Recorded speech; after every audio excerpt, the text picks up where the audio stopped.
Hello hi welcome नमस्ते, मेरा नाम ऋतिक और आज हम फिर से बात करने वाले हैं एक और इंटरेस्टिंग कंसेप्ट के ऊपर। तो ये वीडियो सेमेस्टर 6 के उन बच्चों के लिए मोस्ट इंपोर्टेंट होने वाली है जिनके पास सब्जेक्ट है इंडियन ग्रोथ एंड डेवलपमेंट। तो चलिए शुरू करते हैं आज की वीडियो को। और आज हम बात करेंगे लेसन नंबर 6 के एक और लेसन नंबर 6 बोल रहा हूँ, लेसन नंबर 4 के एक और इंपॉर्टेंट कंसेप्ट के बारे में।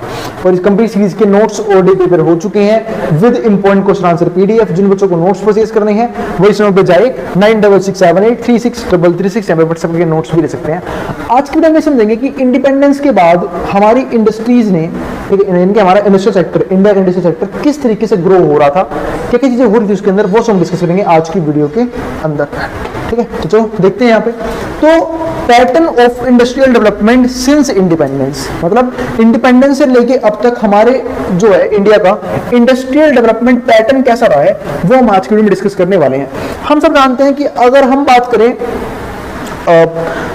जब ब्रिटिशर्स ने इंडिया को कॉन्क्वेस्ट कर रखा था तो वो टाइम हमारा दौर जो है वो काफी खराब था हर सेक्टर के लिए, एग्रीकल्चर हो चाहे वो हमारा इंडस्ट्रीज हो, चाहे वो सभी सेक्टर हो, सभी सेक्टर तो था ही नहीं उस टाइम पे। मेन था एग्रीकल्चर, उन्होंने वो उसकी भी जो प्रोडक्शन लो कर दी थी।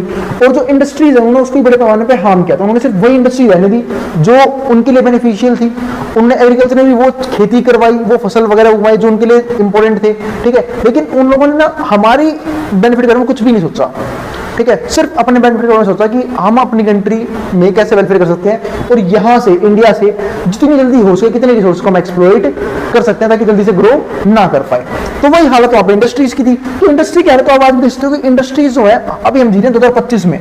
जब हम बात करें कि आने वाले कुछ सालों में हम जो है वो दुनिया की टॉप 3 इकोनॉमीज का पार्ट होंगे, यानी कि यूएसए टॉप पे है, फिर चाइना है, फिर इंडिया होगा। ठीक है, इस टाइम फिलहाल पे जापान है।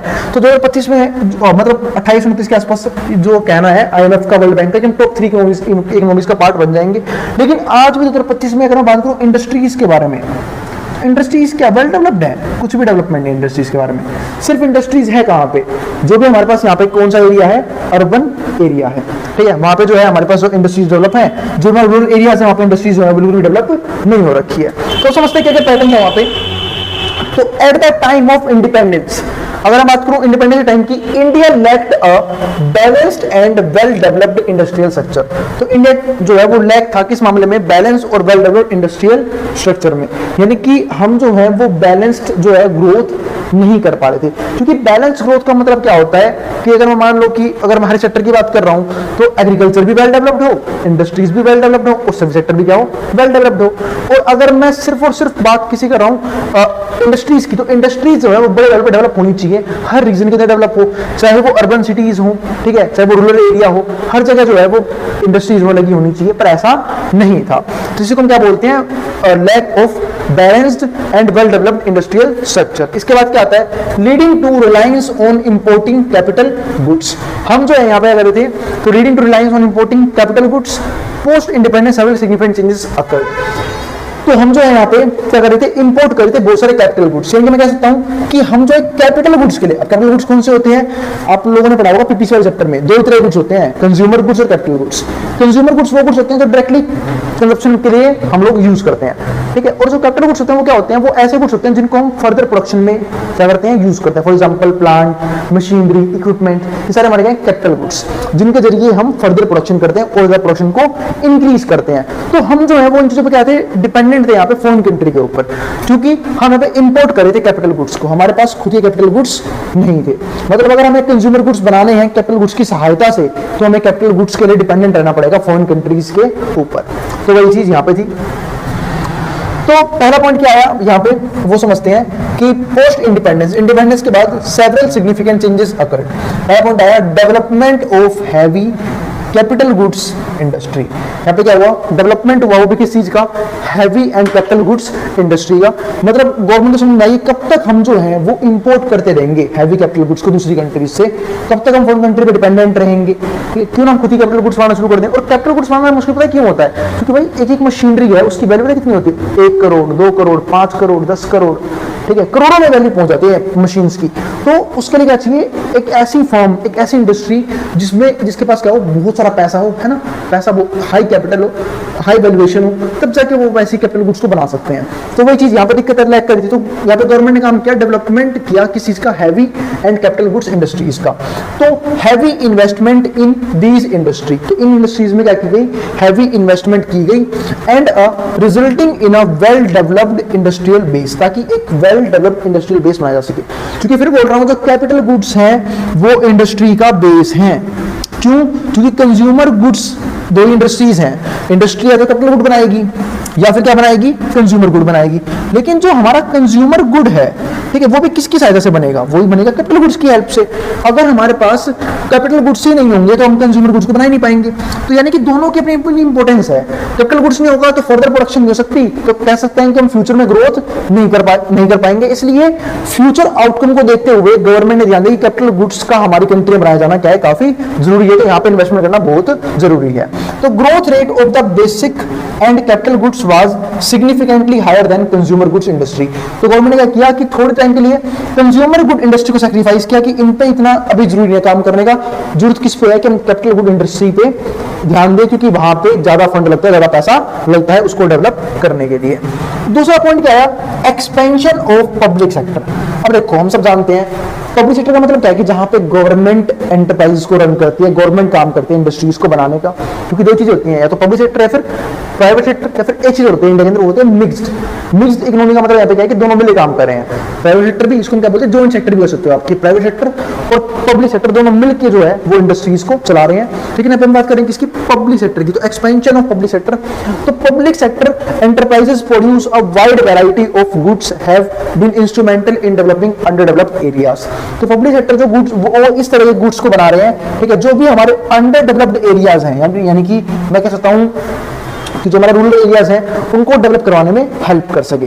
क्योंकि आप लोगों को याद होगा मैंने जब बाकी टाइम पीरियड की, तो अगर हम आपको 1948 या फिर 1956 की पॉलिसीज की, ठीक है, तो उस टाइम पे इंडस्ट्रियलाइजेशन जो पॉलिसी चल रही थी उनका मेन काम क्या था कि वहां पे फुल्ली कंट्रोल किसका है, गवर्नमेंट का है। यानी कि गवर्नमेंट जो है वो पूरी चीजों को ओन कर रही थी, गवर्नमेंट का खुद का कंट्रोल था। गवर्नमेंट को जो है यहाँ पे कहीं ना कहीं मैं कहता हूं कि प्राइवेट सेक्टर का इंटरफेयर वो बहुत कम था, गवर्नमेंट का फुल इंटरफेरेंस था, फुल रेगुलेशन था हर एक सेक्टर की तरफ। यानी कि जो फुल्ली कंट्रोल है वो गवर्नमेंट के खुद के पास था, ताकि इस टाइम पे कोई भी जो है वो कंज्यूमर्स को एक्सप्लॉइट ना कर सके, सोशल वेलफेयर को हार्म ना कर सके। तो वो चीज काफी इंपॉर्टेंट थी। हाँ, धीरे धीरे लिबरलाइजेशन आया, प्राइवेटाइजेशन आया 1991 के अंदर, वहां पे जो है जाके सारी चीजें क्या हो गई, वापस ठीक हो गई और गवर्नमेंट ने अपना कंट्रोल, अपना इन्फ्लुएंस जो है वो बिजनेस पे, इंडस्ट्रीज पे कम कर दिया और ये इंडिपेंडेंट कर दिया इनको, प्राइवेट सेक्टर को, कि आप जो है अपना डिसीजन खुद ले सकते हो। तो अगला पॉइंट क्या आया, तो development of infrastructure facilities such as power हो गया। अब यहाँ पे कुछ इंफ्रास्ट्रक्चर डेवलपमेंट की बहुत जरूरी है। अब यहाँ पे एक पॉइंट आता है, उसको पता क्या बोलते हैं, SOC, है ना, SOC। उसका मतलब क्या है, सोशल ओवरहेड कॉस्ट। अब सोशल ओवरहेड कॉस्ट का मतलब ये होता है कि गवर्नमेंट को पब्लिक फैसिलिटीज प्रोवाइड करनी होंगी, किस चीज के लिए, इंडस्ट्रियल डेवलपमेंट के लिए। तो क्योंकि जब तक पब्लिक फैसिलिटी प्रोवाइड नहीं होगी, अच्छी एजुकेशन नहीं होगी, अच्छी स्किल्स नहीं होगी, ट्रांसपोर्टेशन सिस्टम अच्छा नहीं होगा, या फिर पावर सप्लाई की शॉर्टेज रहेगी, मतलब पावर सप्लाई प्रॉपर तरीके से नहीं पहुंचेगी, तो इनको हम क्या बोलते हैं, कहीं ना कहीं lack of social overhead cost. तो गवर्नमेंट को बेसिक फैसिलिटीज जो है वो जो प्राइवेट सेक्टर है उसको प्रोवाइड करनी होती है, तब जाके जो प्राइवेट सेक्टर है वो अपनी इंडस्ट्रीज को प्रॉपर तरीके से चला पाते हैं। तो वही बात यहाँ पे है। तो डेवलपमेंट ऑफ इंफ्रास्ट्रक्चर, कि इंफ्रास्ट्रक्चर का डेवलपमेंट होना बहुत जरूरी है। जो बेसिक नीड्स हैं कि एक तरह कह सकता हूँ मैं यहाँ पे की फैक्टर्स हैं किसको, इंडस्ट्री को रन करने के लिए। तो यहाँ पे कौन सी चीजें वो देखते हैं, सच एज पावर, जैसे पावर की सप्लाई, फिर क्या आता है ट्रांसपोर्टेशन सिस्टम, कम्युनिकेशन ताकि कम्युनिकेट कर सके, बैंकिंग सिस्टम कि भाई अगर लोन वगैरह लेना हो, अपना पैसा जमा करना हो, या फिर ट्रांजैक्शंस करनी हो बिजनेस टू बिजनेस, वो सब पॉसिबल हो सके। And finance have led to remarkable expansion. तो यहाँ पे एक अच्छा खासा एक्सपेंशन किया गया, remarkable expansion, through there is still room for improvement. लेकिन अभी भी बहुत का सारा काम बाकी था, और अभी भी क्या, तो मैं उस टाइम की बात कर रहा हूँ, आज भी वो सारा काम बाकी है इन सारे पॉइंट्स के ऊपर, क्योंकि अभी भी ये सारी चीजें हैं वो इफेक्टिवली कहाँ पे चल रही है, सिर्फ और सिर्फ रूरल एरियाज के अंदर। अर्बन एरियाज में अभी अच्छे तरीके से काम नहीं, सॉरी अर्बन एरियाज के अंदर ऐसी चीज चल रही है, रूरल एरियाज में भी काम करना बाकी है, क्योंकि गांव के इलाकों में अभी भी ये सारे सिस्टम जो है वो इफेक्टिवली नहीं चल रहे हैं। अगला पॉइंट क्या है हमारे पास यहाँ पे, फोर्थ पॉइंट, वो है ग्रोथ ऑफ स्मॉल यूनिट्स। अब ये ग्रोथ ऑफ स्मॉल यूनिट का मतलब क्या है कि जो हमारा स्मॉल सेक्टर है फिर जो मिड सेक्टर है उस पर ध्यान देना है। यहाँ पे देखो growth in small scale industrial unit, यानी कि हमें यहाँ पे ग्रोथ करनी है किसकी, इंडस्ट्रियल यूनिट की जो स्मॉल है, ठीक है, which contribute about 40% of industrial production, जो कहीं ना कहीं 40% प्रोडक्शन का पार्ट बनते हैं। वो भी कैसे प्रोडक्शन का, इंडस्ट्रियल प्रोडक्शन का पार्ट बनते हैं। And provide employment to millions, और यही नहीं मिलियंस को एम्प्लॉयमेंट देते हैं। क्योंकि जब तक स्मॉल सेक्टर ग्रो नहीं होंगे, मिड सेक्टर ग्रो नहीं होंगे, ठीक है, तब तक जो है मैं कहता हूं कि इंडस्ट्रीज में ग्रो नहीं हो सकता, और इनकी ग्रोथ थोड़ी सी और मुश्किल होती है। इनकी ग्रोथ मुश्किल पता क्यों होती है, क्योंकि इनके पास पैसा ही नहीं होता, क्योंकि कैपिटल जो है ना वो चाहिए ह्यूज कैपिटल डेवलपमेंट के लिए। अब बेचारे पहले स्मॉल लेवल पर परफॉर्म कर रहे हैं, स्मॉल इंडस्ट्री है, मिड इंडस्ट्री है, ठीक है, तो अब इनको क्या चाहिए होता है, फंड चाहिए होता है। फंड कहां से लेंगे, गवर्नमेंट अगर इनको सपोर्ट नहीं करेगी, गवर्नमेंट इनको फंड प्रोवाइड नहीं करेगी, इनको लोन प्रोवाइड नहीं करेगी, तो इनका सर्वाइवल बिजनेस के मामले में, फिर इंडस्ट्रीज के मामले में और मुश्किल हो जाएगा। तो इनकी डेवलपमेंट भी काफी जरूरी थी, ताकि ये जो छोटे मोटे बिजनेस हैं ये लोगों को एम्प्लॉयमेंट प्रोवाइड करते रहें, ठीक है। जिस तरीके से एम्प्लॉयमेंट की जो मिलियंस ऑफ लोग काम कर रहे हैं इनके अंदर, उनको भी कभी काम की दिक्कत नहीं आएगी। दूसरा, डेवलपमेंट जो इंडस्ट्रीज की वो होती रहेगी, और जो गुड्स प्रोड्यूस कर रहे हैं वो तो है ही इंपॉर्टेंट। तो ये हमारा फोर्थ पॉइंट। फिफ्थ क्या है, progress in science and technology, ये भी काफी इंपॉर्टेंट था। इसको हम क्या बोलते हैं, R&D इन्वेस्टमेंट्स, यानी कि रिसर्च एंड डेवलपमेंट इन्वेस्टमेंट, कि भाई हम जो हैं वो प्रोग्रेस कर रहे हैं साइंस के लेवल पे और टेक्नोलॉजी के लेवल पे कर रहे हैं या नहीं कर रहे। फॉर एग्जांपल, जब तक हम जो है R&D इन्वेस्टमेंट नहीं करेंगे, यानी कि रिसर्च और डेवलपमेंट के ऊपर इन्वेस्टमेंट्स नहीं करेंगे, तो भाई नई टेक्नोलॉजी नहीं आएगी, टेक्नोलॉजी एडवांसमेंट नहीं होगी, इनोवेटिव आइडियाज नहीं आएंगे। क्योंकि आपने देखा होगा जो बड़ी बड़ी फर्म्स होते हैं उनकी एक सेपरेट टीम होती है रिसर्च और डेवलपमेंट की, जिनका काम ही होता है ऐसे मेथड्स ढूंढना जिससे कॉस्ट कम से कम आए। क्योंकि जब कॉस्ट कम से कम आएगी तो जो प्रोड्यूसर है वो कम से कम प्राइस में गुड्स को सेल कर पाएगा, जिसके जरिए वो अपने कॉम्पिटिटिव फर्म्स को यहाँ पे हटा सकता है अपने रास्ते से, है ना, यानी कंपटीशन कम कर सकता है अपने लिए। वो सब कब होगा, जब रिसर्च एंड डेवलपमेंट हो पाएगी प्रॉपर तरीके से। और यही नहीं, जो इंडस्ट्रीज है उसकी डेवलपमेंट भी हेल्प होती है। क्यों, क्योंकि एफिशिएंट तरीके आएंगे काम करने के, प्रोडक्शन बढ़ेगा। क्योंकि लगातार जो पॉपुलेशन बढ़ रही है, तो पॉपुलेशन बढ़ रही है तो जरूरी क्या है कि इंडस्ट्रीज भी बढ़े, ठीक है, एग्रीकल्चर जो आउटपुट है उसका लेवल ही बढ़े, ताकि लोगों का पेट भरा जा सके, ठीक है। क्योंकि अभी देखो ना, इंडिया की जनसंख्या जब आबादी कितनी थी, सिर्फ 30 करोड़, अब कितने 140 करोड़, मतलब 110 करोड़ बढ़ चुके हैं। तो लैंड तो लिमिटेड है, रिसोर्सेज लिमिटेड है, अब उसी रिसोर्सेज को इस तरीके से यूज करना है एफिशिएंट वे से, ठीक है, कि हम जो है उसमें प्रोडक्शन लेवल को बढ़ा सकें, चाहे वो एग्रीकल्चर लेवल पे हो, चाहे वो इंडस्ट्रीज के लेवल पे हो, ठीक है। तो वही चीज यहाँ पे है। तो वो कब होगा, जब रिसर्च एंड डेवलपमेंट होगी प्रॉपर तरीके से। अब इसके बाद अगला पॉइंट हमारे पास क्या आता है, सिक्स्थ पॉइंट आता है हमारे पास ग्रोथ। और सही पढ़ाया नहीं क्या मैंने, पढ़ा भी देता हूं एक बार। India has made great strides on research and development, establishing numerous laboratories, अब उससे बहुत सारी बहुत सारी लैबोरेटरीज बनाई एंड इंस्टीट्यूट बनाए, सिर्फ इस चीज के लिए कि वो टेक्नोलॉजिकल डेवलपमेंट करे या फिर साइंस के बारे में स्टडी करे। Both private and public sectors have significantly boosted R&D।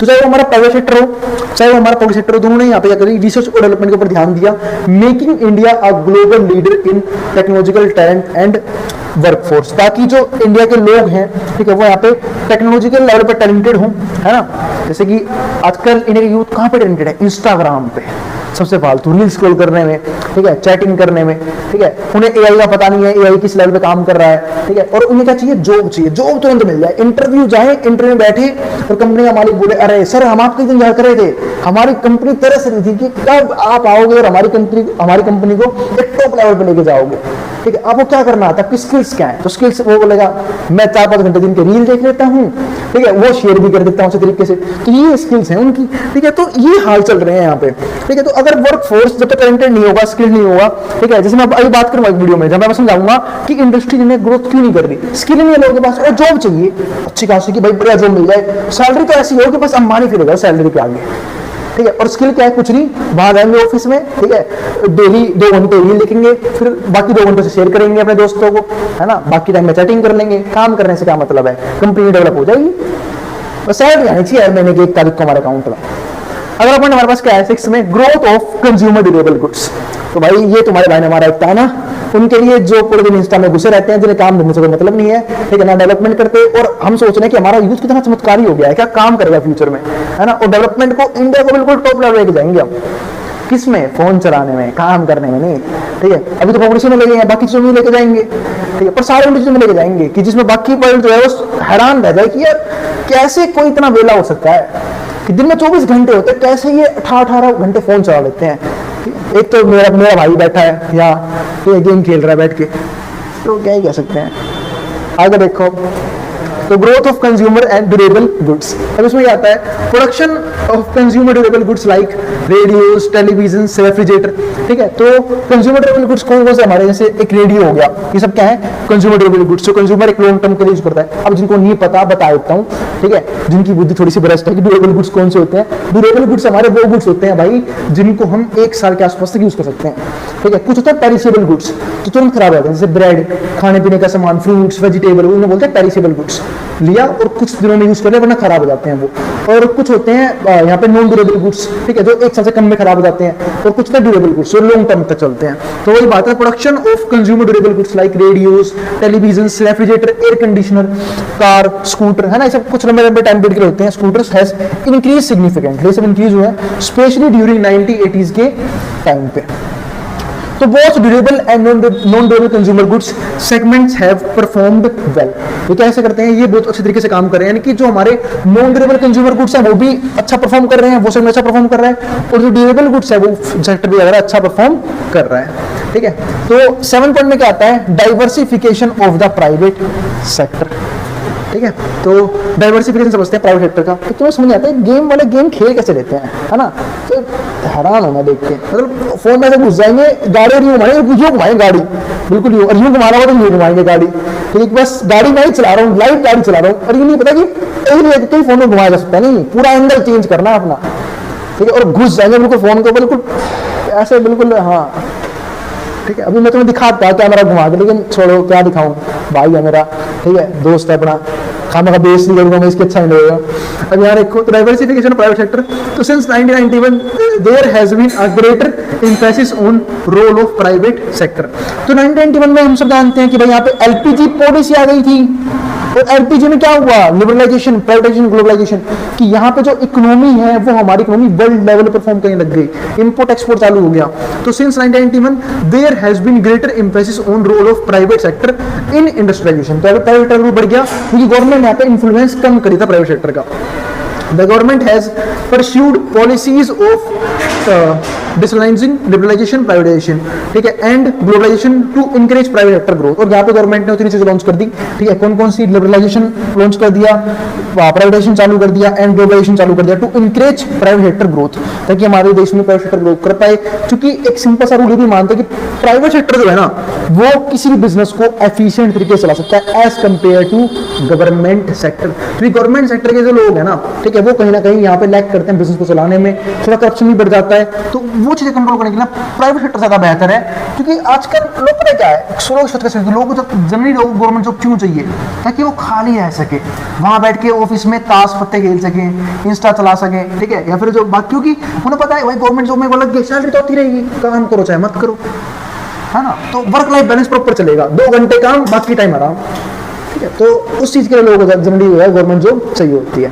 ठीक है, तो उम्मीद है मैंने आज की वीडियो से कुछ ज्यादा बेइज्जती कर दी लोगों को। यहाँ देखो, ठीक है, तो ये तो मेरा टॉपिक खत्म, कि जहाँ पे हमने ये समझा कि इंडिपेंडेंस के बाद हमारा इंडस्ट्रियल डेवलपमेंट किस प्रकार का था। उम्मीद है आपको वीडियो पसंद आई होगी। अगर वीडियो पसंद आई हो तो वीडियो को लाइक किए बिना मत जाना, और चैनल को सब्सक्राइब भी कर देना ऐसी वीडियोस के लिए, और हम बच्चों में शेयर भी कर देना जब उसका एग्जाम होने वाला हो सेम सब्जेक्ट का, जिसको जो उतार सकता है मैं बोर्ड के सामने से। और अब मिलेंगे अगली वीडियो के अंदर जहाँ पे हम बात करेंगे नेक्स्ट कंसेप्ट के बारे में। नोट्स के लिए आप इस नंबर पर नोट्स भी ले सकते हैं। अब जिसको जो उतारना उतार ले।